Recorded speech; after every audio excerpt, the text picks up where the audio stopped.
കുറേയേറെ ബുദ്ധഭിക്ഷുക്കളുടെ അടുത്ത് ഒരു സ്ത്രീ ബുദ്ധമതം പഠിക്കാനെത്തി. അവൾ വളരെ സുന്ദരിയായിരുന്നു. പെട്ടെന്ന് തന്നെ അതിലൊരാൾ അവൾക്ക് ഒരു പ്രണയലേഖനം എഴുതി കൊടുത്തു.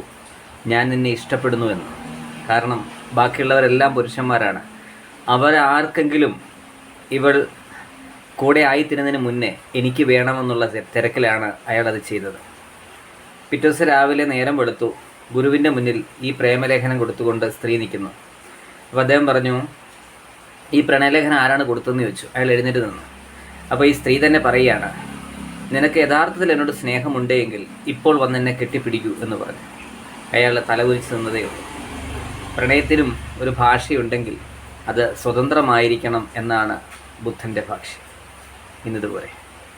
Have a nice day. Thank U.